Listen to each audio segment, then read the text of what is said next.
My Man Jeeves by P.G. Wodehouse. 1. Leave it to Jeeves. Jeeves, my man, you know, is really a most extraordinary chap. So capable. Honestly, I shouldn't know what to do without him. On broader lines, he's like those chappies who sit peering sadly over the marble battlements at the Pennsylvania station, in the place marked Inquiries. You know the Johnnies I mean.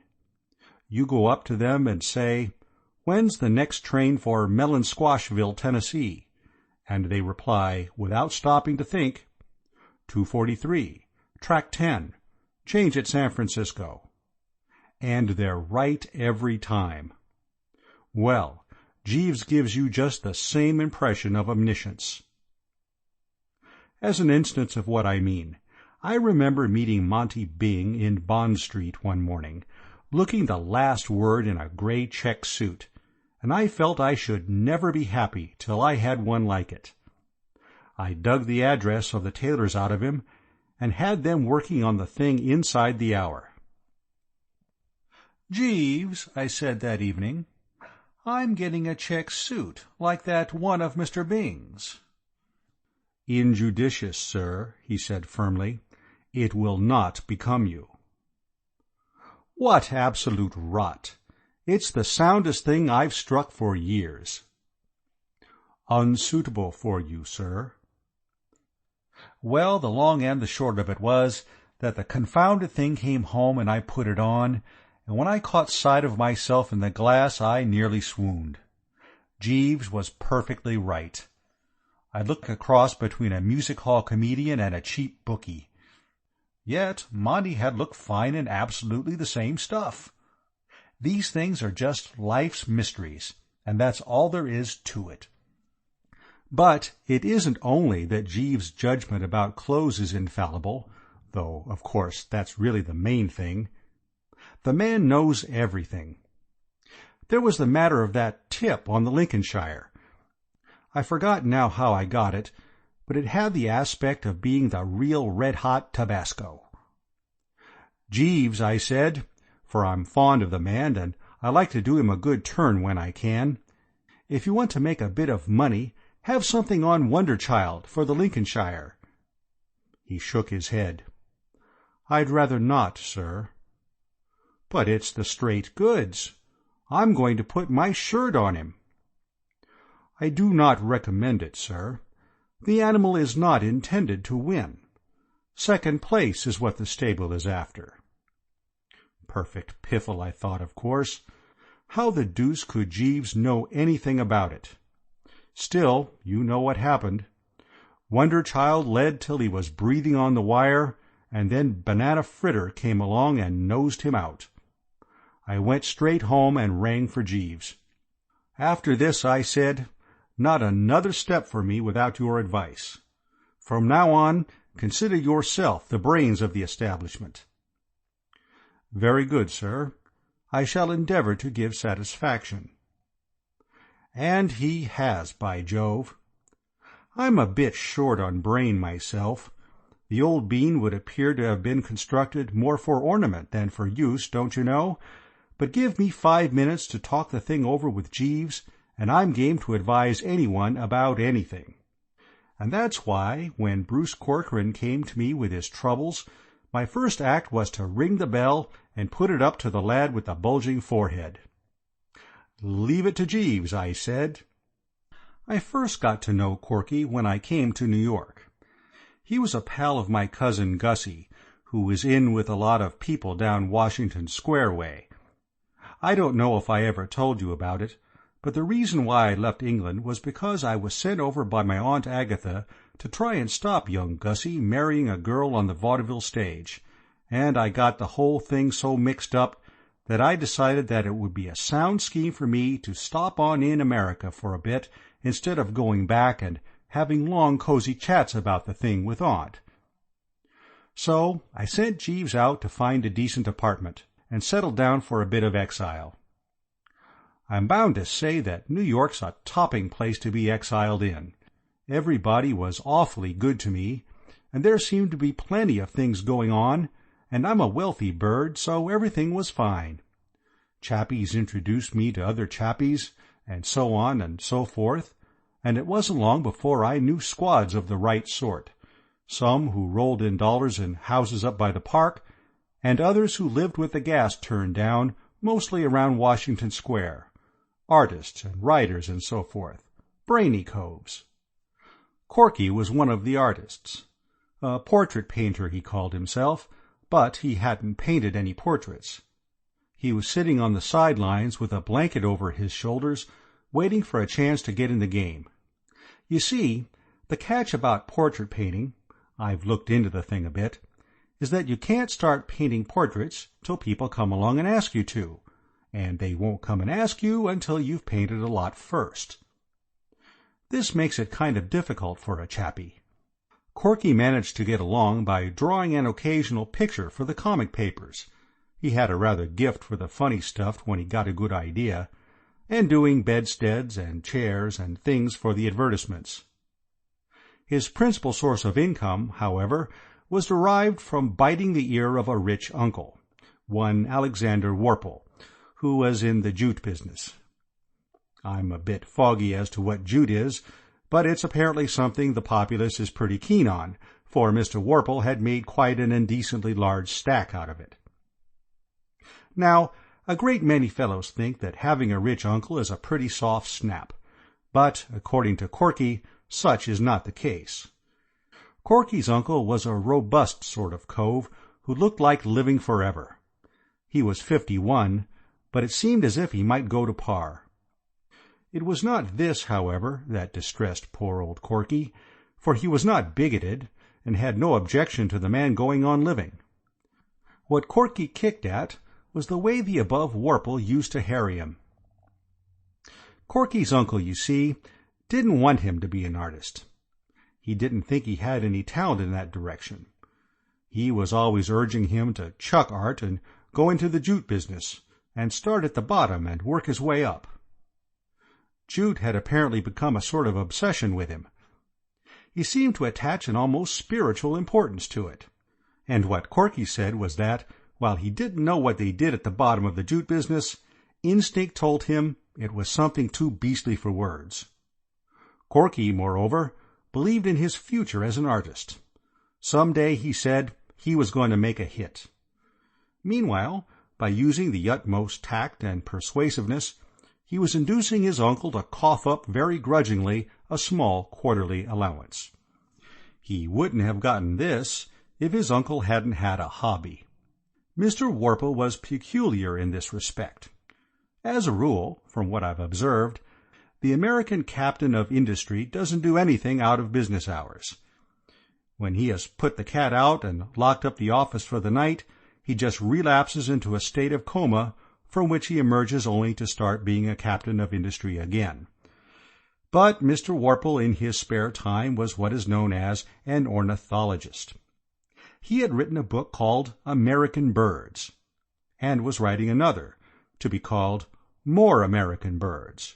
When he'd finished that, the presumption was that he would begin a third, and keep on till the supply of American birds gave out.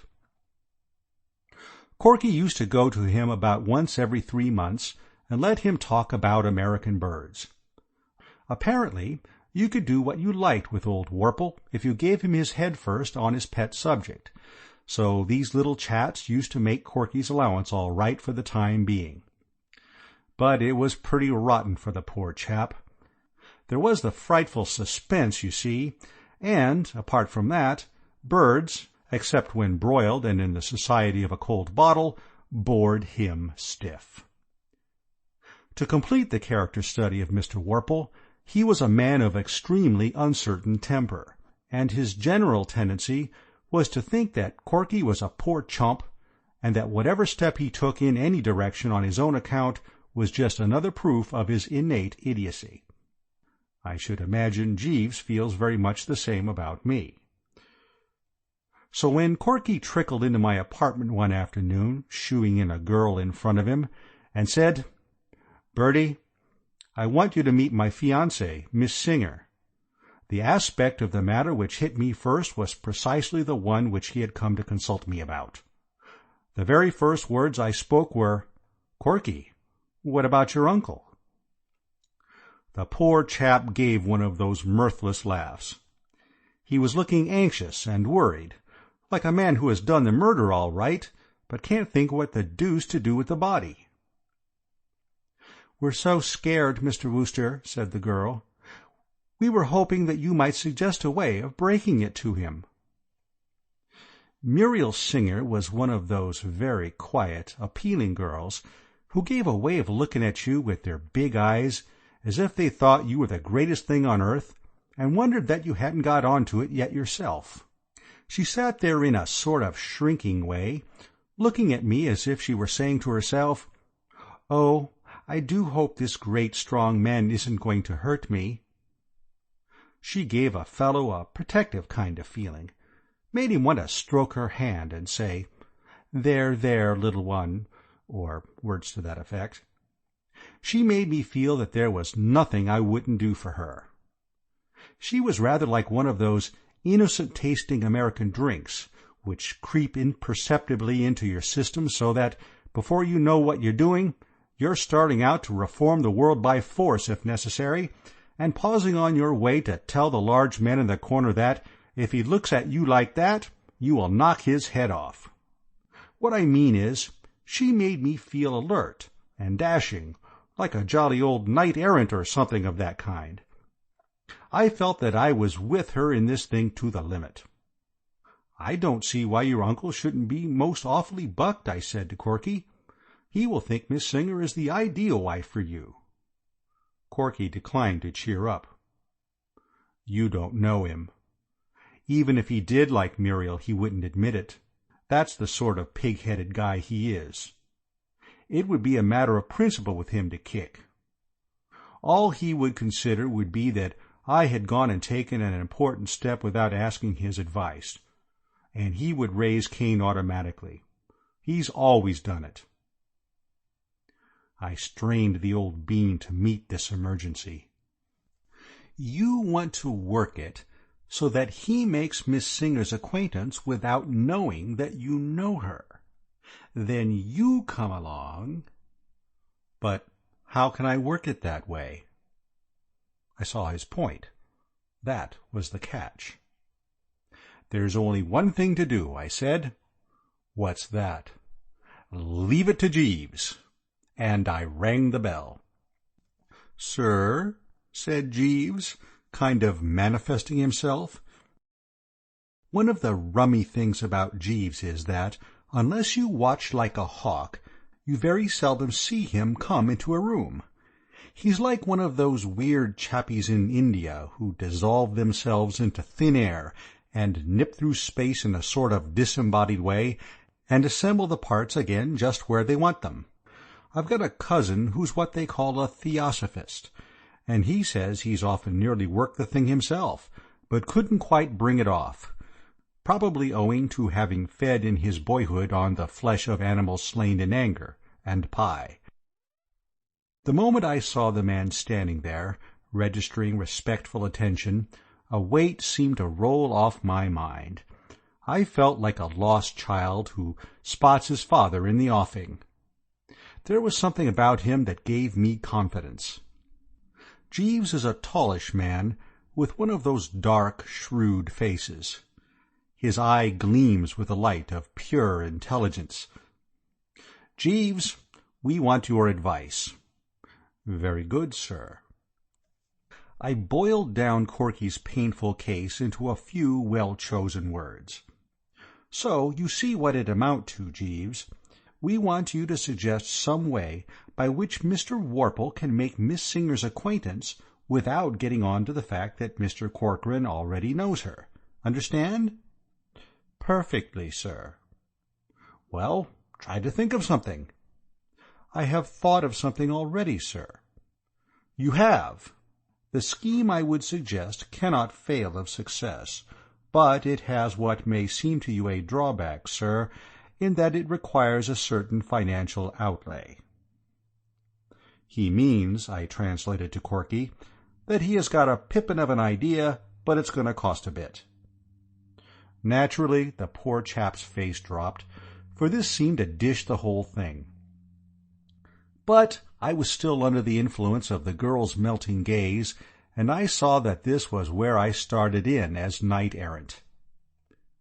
"You can count on me for all that sort of thing, Corky," I said. "Only too glad. Carry on, Jeeves." "I would suggest, sir, that Mr. Corcoran take advantage of Mr. Worple's attachment to ornithology." "How on earth did you know that he was fond of birds?" "It is the way these New York apartments are constructed, sir, quite unlike our London houses. The partitions between the rooms are of the flimsiest nature. With no wish to overhear, I have sometimes heard Mr. Corcoran expressing himself with a generous strength on the subject I have mentioned." "Oh, well?" "Why should not the young lady write a small volume, to be entitled, let us say, The Children's Book of American Birds, and dedicate it to Mr. Worple? A limited edition could be published at your expense, sir, and a great deal of the book would, of course, be given over to eulogistic remarks concerning Mr. Worple's own larger treatise on the same subject. I should recommend the dispatching of a presentation copy to Mr. Worple immediately on publication, accompanied by a letter in which the young lady asks to be allowed to make the acquaintance of one to whom she owes so much. This would, I fancy, produce the desired result, but, as I say, the expense involved would be considerable." I felt like the proprietor of a performing dog on the vaudeville stage, when the tyke has just pulled off his trick without a hitch. I had betted on Jeeves all along, and I had known that he wouldn't let me down. It beats me sometimes why a man with his genius is satisfied to hang around pressing my clothes and what not. If I had half Jeeves' brain, I should have a stab at being Prime Minister or something. "Jeeves," I said, "that is absolutely ripping. One of your very best efforts." "Thank you, sir." The girl made an objection. "But I'm sure I couldn't write a book about anything. I can't even write good letters." "Muriel's talents," said Corky, with a little cough, "lie more in the direction of the drama, Bertie. I didn't mention it before, but one of our reasons for being a trifle nervous as to how Uncle Alexander will receive the news is that Muriel is in the chorus of that show, Choose Your Exit, at the Manhattan. It's absurdly unreasonable, but we both feel that that fact might increase Uncle Alexander's natural tendency to kick like a steer." I saw what he meant. Goodness knows there was fuss enough in our family when I tried to marry into musical comedy a few years ago, and the recollection of my Aunt Agatha's attitude in the matter of Gussie and the vaudeville girl was still fresh in my mind. I didn't know why it is. One of these psychology sharps could explain it, I suppose, but uncles and aunts, as a class, are always dead against the drama, legitimate or otherwise. They don't seem able to stick it at any price. But Jeeves had a solution, of course. "I fancy it would be a simple matter, sir, to find some impecunious author who would be glad to do the actual composition of the volume for a small fee. It is only necessary that the young lady's name should appear on the title page." "That's true," said Corky. "Sam Patterson would do it for $100. He writes a novelette, 3 short stories, and 10,000 words of a serial for one of those all-fiction magazines under different names every month. A little thing like this would be nothing to him. I'll get after him right away." "Fine." "Will that be all, sir?" said Jeeves. "Very good, sir. Thank you, sir." I always used to think that publishers had to be devilish intelligent fellows, loaded down with the grey matter, but I've got their number now. All a publisher has to do is write checks at intervals, while a lot of deserving and industrious chappies rally round and do the real work. I know, because I've been one myself. I simply sat tight in the old apartment with a fountain pen, and in due season a topping shiny book came along. I happened to be down at Corky's place when the first copies of The Children's Book of American Birds bobbed up. Muriel Singer was there, and we were talking of things in general when there was a bang at the door and the parcel was delivered. It was certainly some book. It had a red cover with a fowl of some species on it, and underneath the girl's name in gold letters. I opened a copy at random. "Often of a spring morning," it said at the top of page 21, "as you wander through the fields, you will hear the sweet-toned, carelessly flowing warble of the purple finch linnet. When you are older, you must read all about him in Mr. Alexander Worple's wonderful book, American Birds." You see, a boost for the uncle right away. And only a few pages later, there he was in the limelight again, in connection with the yellow-billed cuckoo. It was great stuff.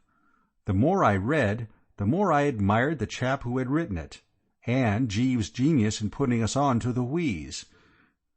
I didn't see how the uncle could fail to drop. You can't call a chap the world's greatest authority on the yellow-billed cuckoo without rousing a certain disposition towards chumminess in him. "It's a cert," I said. "An absolute cinch," said Corky. And a day or two later he meandered up the avenue to my apartment to tell me that all was well. The uncle had written Muriel a letter so dripping with the milk of human kindness that if he hadn't known Mr. Worple's handwriting, Corky would have refused to believe him the author of it. Any time it suited Miss Singer to call, said the uncle, he would be delighted to make her acquaintance. Shortly after this I had to go out of town. Divers sound sportsmen had invited me to pay visits to their country places, and it wasn't for several months that I settled down in the city again. I had been wondering a lot, of course, about Corky, whether it all turned out all right and so forth, and my first evening in New York happened to pop into a quiet sort of little restaurant which I go to when I don't feel inclined for the bright lights. I found Muriel Singer there, sitting by herself at a table near the door. Corky, I took it, was out telephoning. I went up and passed the time of day. "Well, well, well, what?" I said. "Why, Mr. Wooster, how do you do? Corky around?" "I beg your pardon?" "You are waiting for Corky, aren't you?" "Oh, I didn't understand. No, I'm not waiting for him." It seemed to Roe that there was a sort of something in her voice, a kind of thingummy, you know. "I say, you haven't had a row with Corky, have you?" "A row?" "A spat, don't you know, little misunderstanding, faults on both sides, and all that sort of thing?" "Why, whatever makes you think that?" "Oh, well, as it were, what I mean is, I thought you usually dined with him before you went to the theatre." "I've left the stage now." Suddenly the whole thing dawned on me. I had forgotten what a long time I had been away. "Why, of course, I see now. You're married." "Yes." "How perfectly topping. I wish you all kinds of happiness." "Thank you so much." "Oh, Alexander," she said, looking past me, "this is a friend of mine, Mr. Wooster." I spun around. A chappie with a lot of stiff gray hair and a red sort of healthy face was standing there. Rather a formidable Johnny, he looked, though quite peaceful at the moment. "I want you to meet my husband, Mr. Wooster. Mr. Wooster is a friend of Bruce's, Alexander." The old boy grasped my hand warmly, and that was all that kept me from hitting the floor in a heap. The place was rocking. Absolutely. "So, you know my nephew, Mr. Wooster," I heard him say. "I wish you would try to knock a little sense into him and make him quit this playing at painting. But I have an idea that he is steadying down. I noticed at first that night he came to dinner with us, my dear, to be introduced to you. He seemed altogether quieter and more serious. Something seemed to have sobered him. Perhaps you will give us the pleasure of your company at dinner tonight, Mr. Wooster, or have you dined?" I said I had. What I needed then was air, not dinner. I felt that I wanted to get into the open and think this thing out.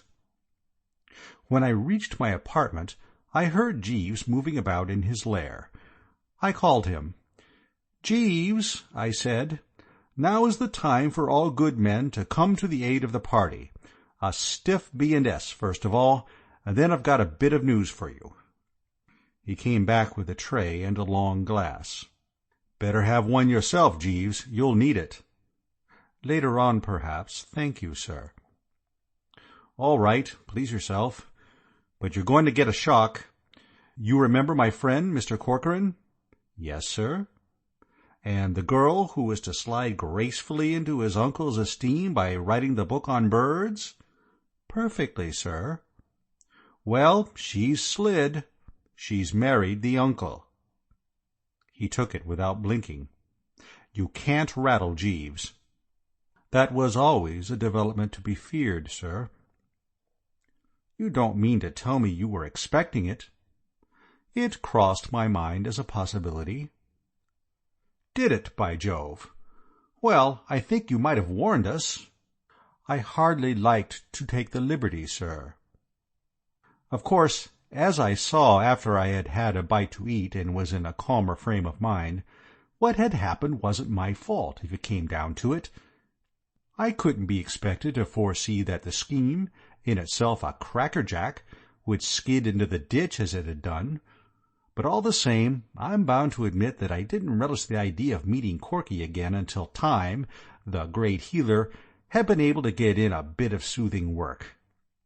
I cut Washington Square out absolutely for the next few months. I gave it the complete mise en bloc. And then, just when I was beginning to think I might safely pop down in that direction and gather up the dropped threads, so to speak, Time, instead of working the healing wheeze, went and pulled the most awful bone and put the lid on it. Opening the paper one morning, I read that Mrs. Alexander Warple had presented her husband with a son and heir. I was so darned sorry for poor old Corky that I hadn't the heart to touch my breakfast. I told Jeeves to drink it himself. I was bowled over. Absolutely. It was the limit. I hardly knew what to do. I wanted, of course, to rush down to Washington Square and grip the poor blighter silently by the hand, and then, thinking it over, I hadn't the nerve. Absent treatment seemed the touch. I gave it to him in waves. But after a month or so I began to hesitate again. It struck me that it was playing it a bit low down on the poor chap, avoiding him like this just when he probably wanted his pals to surge round him most. I pictured him sitting in his lonely studio with no company but his bitter thoughts, and the pathos of it got to me to such an extent that I bounded straight into a taxi and told the driver to go all out for the studio. I rushed in, and there was Corky, hunched up at the easel, painting away, while on the model throne sat a severe-looking woman of middle age holding a baby. A fellow has to be ready for that sort of thing. "Oh, I said, and started to back out. Corky looked over his shoulder. "Hallo, Bertie. Don't go. We're just finishing for the day. That will be all this afternoon," he said to the nurse, who got up with the baby and decanted it into a perambulator which was standing in the fairway. "At the same time tomorrow, Mr. Corcoran?" "Yes, please." "Good afternoon." "Good afternoon." Corky stood there, looking at the door, and then he turned to me and began to get it off his chest. Fortunately, he seemed to take it for granted that I knew all about what had happened, so it wasn't as awkward as it might have been. "It's my uncle's idea," he said. "Muriel doesn't know about it yet. The portrait's to be a surprise for her birthday party. The nurse takes the kid out ostensibly to get a breather, and they beat it down here. If you want to get an instance of the irony of fate, Bertie, get acquainted with this. Here's the first commission I have ever had to paint a portrait, and the sitter is that human poached egg that has butted in and bounced me out of my inheritance. Can you beat it?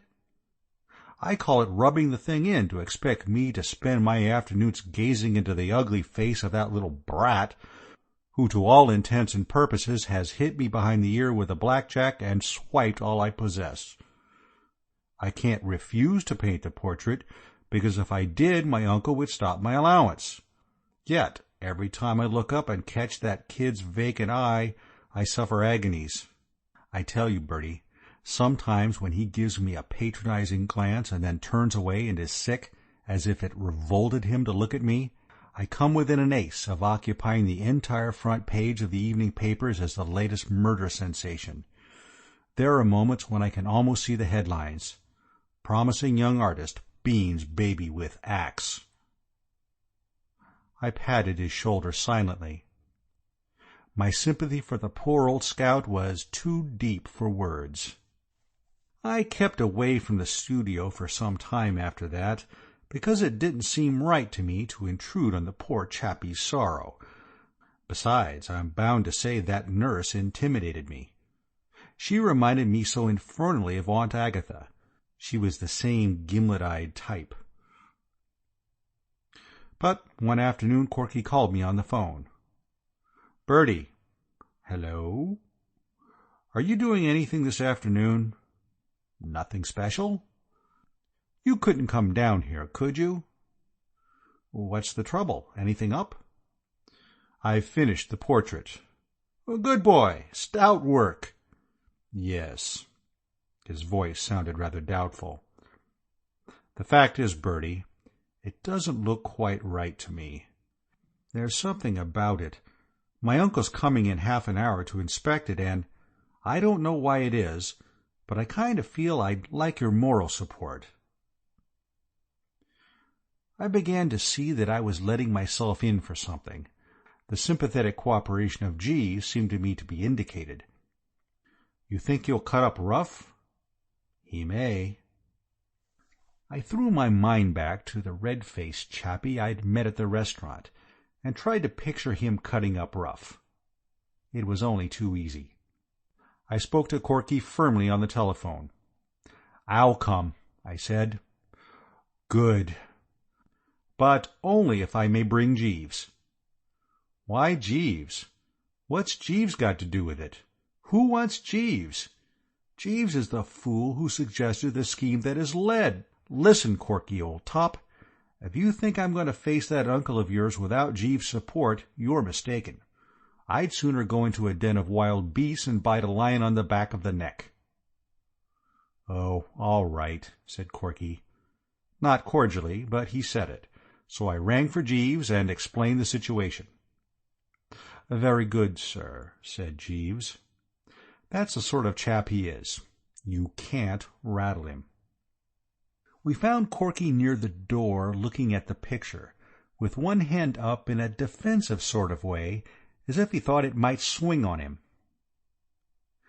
"Stand right where you are, Bertie," he said without moving. "Now, tell me honestly, how does it strike you?" The light from the big window fell right on the picture.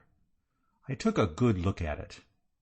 Then I shifted a bit nearer and took another look. Then I went back to where I had been at first, because it hadn't seemed quite so bad from there. "Well," said Corky anxiously. I hesitated a bit. "Of course, old man, I only saw the kid once, and then only for a moment, but it was an ugly sort of kid, wasn't it, if I remember rightly?" "As ugly as that?" I looked again, and honesty compelled me to be frank. "I don't see how it could have been, old chap." Poor old Corky ran his fingers through his hair in a temperamental sort of way. He groaned. "You're right, Bertie. Something's gone wrong with the darn thing. My private impression is that, without knowing it, I've worked that stunt that Sargent and those fellows pull, painting the soul of the sitter. I've got through the mere outward appearance, and I've put the child's soul on canvas." But could a child of that age have a soul like that? I don't see how he could have managed it in the time. What do you think, Jeeves? I doubt it, sir. It sort of leers at you, doesn't it? You've noticed that too, said Corky. I don't see how one could help noticing. All I tried to do was give the little brute a cheerful expression, but as it turned out, he looks positively dissipated.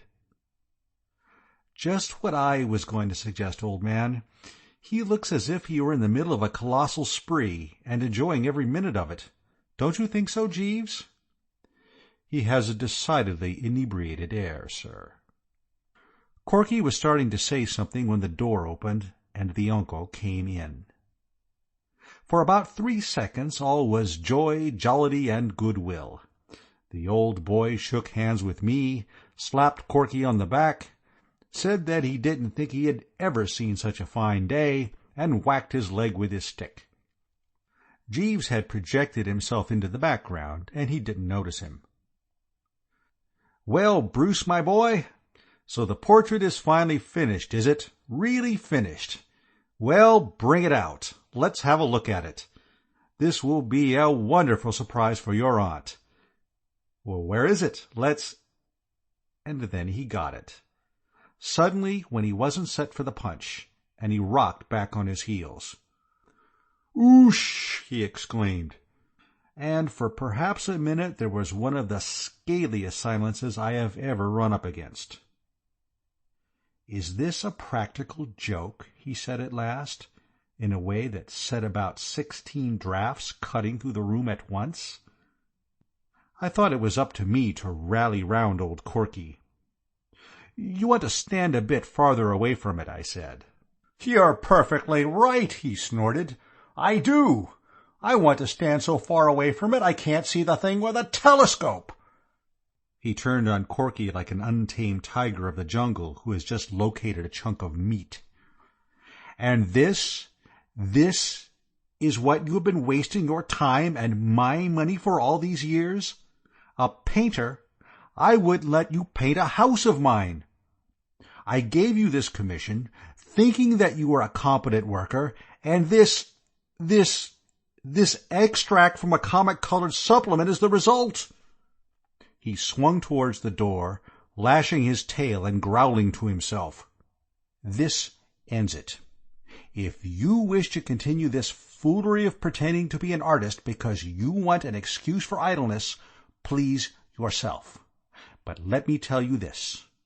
Unless you report at my office on Monday morning, prepared to abandon all this idiocy and start at the bottom of the business to work your way up, as you should have a half-dozen years ago, not another cent. Not another cent. Not another. Boosh!" Then the door closed, and he was no longer with us, and I crawled out of the bomb-proof shelter. "Corky, old top," I whispered faintly. Corky was standing staring at the picture. His face was set. There was a hunted look in his eye. "Well, that finishes it," he muttered brokenly. "What are you going to do?" "Do? What can I do? I can't stick on here if he cuts off supplies. You heard what he said. I shall have to go to the office on Monday." I couldn't think of a thing to say. I knew exactly how he felt about the office. I don't know when I've been so infernally uncomfortable. It was just like hanging round trying to make conversation to a pal who's just been sentenced to 20 years in quad. And then a soothing voice broke the silence. "If I might make a suggestion, sir." It was Jeeves. He had slid from the shadows and was gazing gravely at the picture. Upon my word, I can't give you a better idea of the shattering effect of Corky's Uncle Alexander when in action than by saying that he had absolutely made me forget for the moment that Jeeves was there.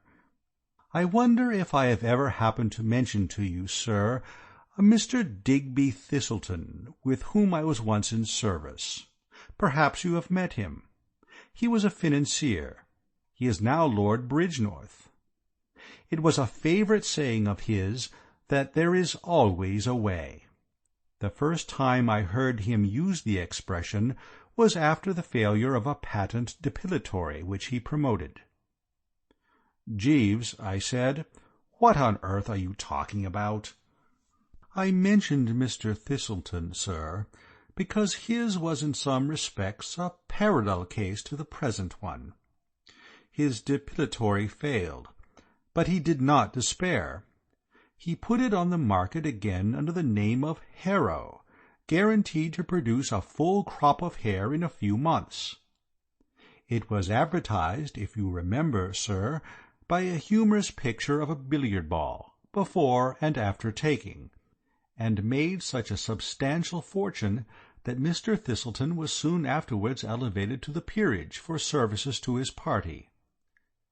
It seems to me that, if Mr. Corcoran looks into the matter, he will find that, like Mr. Thistleton, there is always a way. Mr. Worple himself suggested the solution of the difficulty. In the heat of the moment, he compared the portrait to an extract from a coloured comic supplement. I consider the suggestion a very valuable one, sir. Mr. Corcoran's portrait may not have pleased Mr. Worple as a likeness of his only child, but I have no doubt that editors would gladly consider it as a foundation for a series of humorous drawings. If Mr. Corcoran will allow me to make the suggestion, his talent has always been for the humorous.